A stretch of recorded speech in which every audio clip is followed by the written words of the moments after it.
जो बच्चे 11th और 12th 2 साल पढ़ाई कर कर नीट फोड़ देते हैं, क्या वो कुछ डिफरेंट चीज़ें करते हैं क्या?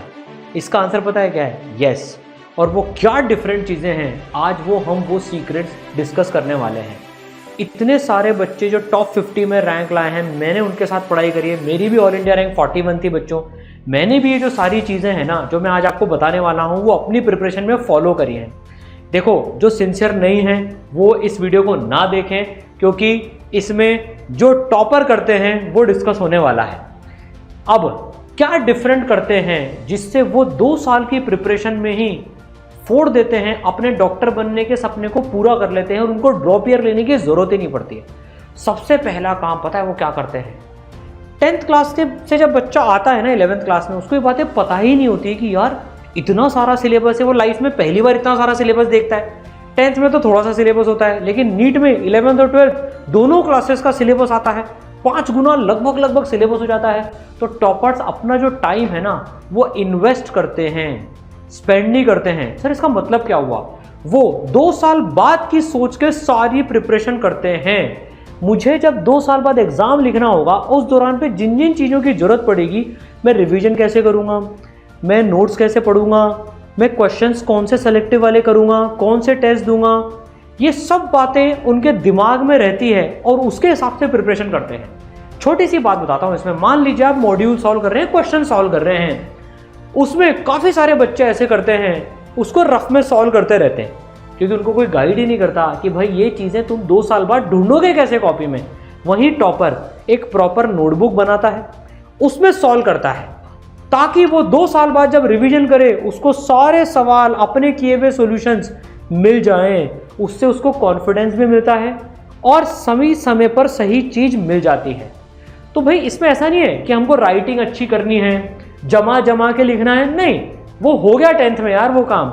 नीट ऑब्जेक्टिव पेपर है, OMR भरनी है उसमें, लेकिन कॉन्सेप्ट तो अप्लाई करने हैं ही सही। तो आप आज से ही ये निर्णय ले लो कि मैं अपना टाइम इन्वेस्ट करूंगा या करूंगी। सिंपली स्पेंड नहीं करना है टाइम को। जो भी आप करो उसको ऐसे करो जिसको आप 2 साल बाद आपको वो चीज मिल जाए, चाहे वो नोट्स हो, चाहे वो क्वेश्चंस हो, चाहे वो टेस्ट एनालिसिस हो, चाहे वो PYQs हो, एनीथिंग। दूसरी सबसे बड़ी बात, डेली लेवल पर आप कैसे जीतोगे इन 23 लाख बच्चों से। देखो, जब आप तैयारी कर रहे हो बच्चों नीट में, एक बात आपको बताता हूं कि कितने सारे ड्रॉपर्स के स्टूडेंट्स भी हैं जो कि 2-2, 3-3 साल से तैयारी कर रहे हैं। आप उनसे 2 साल में कैसे लीड लोगे? ये करके जो बच्चे 12th के साथ में टॉप रैंक छोड़ देते ना, वो उनका टाइम रिकॉर्ड करते हैं डेली लेवल पे। सर इसका मतलब क्या हुआ? आप अगर अपना डेली का शेड्यूल देखोगे तो कई बार ऐसा होता है क्या, हमने क्लास करी तब तक तो ठीक है, क्लास के बाद ठीक है होमवर्क जो मिला वो उठा लिया, कभी कुछ रिवाइज करने का मन किया, चलो यार आज ये रिवाइज कर लेती हूँ, ये रिवाइज कर लेता हूँ, वो कॉपी उठा ली। मन करा एकदम से यार बोर हो गई, इंस्टाग्राम पे रील देख लेते हैं, टीवी सीरीज का कोई सा शो देख लेता हूँ। उस समय वो चीज दिमाग में करने की प्लान नहीं होता है, लेकिन दिमाग में एक थॉट आता है और हम वहां पर भटक जाते हैं। टॉपर्स ऐसा नहीं करते हैं। अगर वो लेजर टाइम, ब्रेक टाइम भी ले रहे ना, तो वो उनका सोचा हुआ होता है। और हमें भी वैसे करना है। भाई हमारा टाइम है, दिन हमें रन नहीं करना चाहिए, हम दिन को चलाने वाले होने चाहिए। उसके लिए आपको पता होना चाहिए after class, other than class, आपको आपका टाइम कैसे डिस्ट्रीब्यूट करना है। तो बच्चों एक छोटी डायरी बनाओ इसके लिए, वो हर टॉपर के पास मिलती है। उसमें तारीख डालो हर दिन की, उसमें ये लिखो आज मुझे ये करना है, ये करना है, ये करना है, फिजिक्स, केमिस्ट्री, बायोलॉजी में ये काम करना है, ये रिवीजन करना है, ये बैकलॉग क्लियर करना है। और जब आपका दिन खत्म हो जाए उसमें देखो कि यार ये मैंने किया कि नहीं किया। अब सर ये मैं कोशिश तो करता हूं, लेकिन मैं 3 दिन कर पाता हूं, लेकिन उसके बाद में छूट जाती है। ये प्रॉब्लम आती है ना, कमेंट में बताना, ये प्रॉब्लम आती है ना। सर आपने सही कहा, बनाता तो हूं मैं, लेकिन 2 दिन बाद ही छोड़ देता हूं। इसका तरीका बताता हूं। आप किसी को अपने ऊपर नजर रखने के लिए रखो, आपकी टीम में रखो।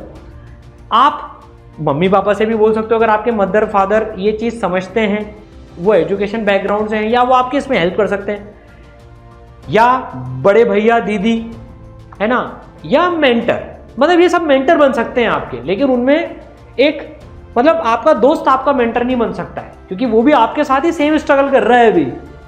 भाई देखो, मेंटर की इतनी आवश्यकता होती है इसमें, मेंटर्स आपको ट्रैक पे रखते हैं। जैसे एक छोटी सी बात बताता हूँ, आज सुबह की बात है, अपने गुरुकुल में कोटा में जो एक बच्चा आया, वो काफ़ी अच्छे नंबर लेके आ रहा है अभी। उसने मेरे को एक बात बताई, सर देखो मैं 15 दिन से एक प्रैक्टिस कर रहा हूँ, मुझे बहुत हेल्प मिल रही है। मैंने कहा बता क्या? सर मैं डेली अपनी डायरी, जैसे आपने सिखाया था, डेली अपनी डायरी में मैं लिख रहा हूँ कि मैं क्या क्या कर रहा हूँ, और मैं डेली मेंटर से साइन करवाता हूँ कि आज मैंने ये अपनी डायरी बना ली। और सर जिस भी दिन मैं नहीं कराता हूँ ना, उसके अगले दिन मेंटर मेरे को पकड़ लेते हैं, देख तूने कल क्यों नहीं कराया। तो ये फायदा होता है मेंटर होने का, चाहे आप ऑनलाइन कोर्स में आते हो चाहे ऑफलाइन में आते हो, ईसरल आपको मेंटर्स प्रोवाइड करवाता है, और वो मेंटर्स आपको कंटिन्यूसली मॉनिटर भी करते हैं। तो मेंटर होना बहुत जरूरी है। आप सोचो, कृष्ण भगवान अर्जुन के मेंटर थे, सारथी थे, मेंटर थे। अगर वो नहीं होते, उनकी गाइडेंस नहीं होती, तो युद्ध का परिणाम क्या होता? शायद अर्जुन तो युद्ध छोड़ ही देते पहले दिन ही, अगर कृष्ण भगवान की गाइडेंस नहीं होती तो। हर इंसान को गाइडेंस की जरूरत पड़ती है किसी न किसी फॉर्म में। तो हम अगर नीट की तैयारी कर रहे हैं तो हमें प्रॉपर गाइडेंस की जरूरत है। We should have mentors with us, ये ध्यान रखना। अब एक को सवाल आता है, सर मैं कितने क्वेश्चन सॉल्व करूं? देखो नीट में आप, अच्छा एक चीज मुझे जो और बतानी है पर्टिकुलरली फिजिक्स के बारे में, आप फिजिक्स कंसेप्चुअल लेवल पे पढ़ना बच्चों, क्योंकि देखो नीट 2025 का पेपर टफ आया है। अब हमें अच्छे लेवल की पढ़ाई करनी है, अच्छे लेवल के क्वेश्चंस करने हैं। तो पर डे फिजिक्स में कम से कम 20 से 25 सवाल, या मैं 30 सवाल बोलूंगा, आप प्रैक्टिस करो। केमिस्ट्री में भी इतने करो, बायोलॉजी में ज़्यादा करो, बायोलॉजी में टिक टिक टिक वाले सवाल होते हैं। तो डेली लेवल पे आपको सवाल करने हैं। आप समराइज अगर मैं करूं बच्चों, तो दो चीज़ें हैं, दो चीज़ें। क्या? आप एक तो अपना टाइम इन्वेस्ट करो, 2 साल बाद की सोच के चलो, मैं जितना भी कर रहा हूं, अगर मेरे कुछ बैकलॉग भी बच रहे कोई बात नहीं, मैं उनको कवर कर लूंगा। पर आप प्रॉपर सिस्टमैटिक ढंग से, जैसे आप CPPs कर रहे हो, कोर प्रैक्टिस प्रॉब्लम जो ईसरल में मिलती है DPP के इक्विवेलेंट, उसकी एक कॉपी बनाओ, मॉड्यूल की एक कॉपी बनाओ।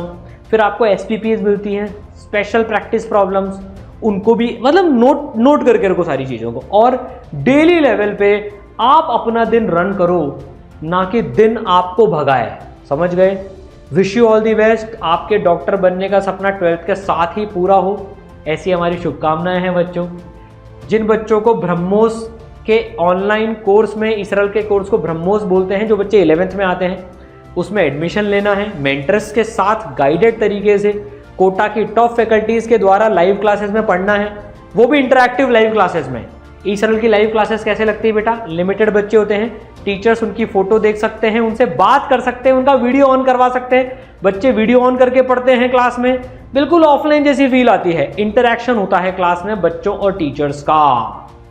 और मेंटर्स एक एक चीज बच्चों की मॉनिटर करते हैं, टेस्ट में कैसे मार्क्स आ रहे हैं, होमवर्क चेकिंग होती है। इस तरह से ईसरल के लाइव कोर्स में बिल्कुल मोस्ट पर्सनलाइज तरीके से आपको पढ़ाया जाता है बेटा, तभी हाईएस्ट सिलेक्शन रेशियो आता है। इस बार इतने सारे बच्चे 550 प्लस नंबर लेके आए, वो इन्हीं कारणों से लेके आए। तो लिंक डिस्क्रिप्शन में गिवन है, आप रजिस्टर भी कर सकते हैं, रजिस्ट्रेशन फ्री है बेटा।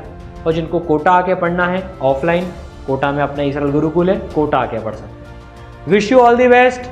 मचा दो, फोड़ दो।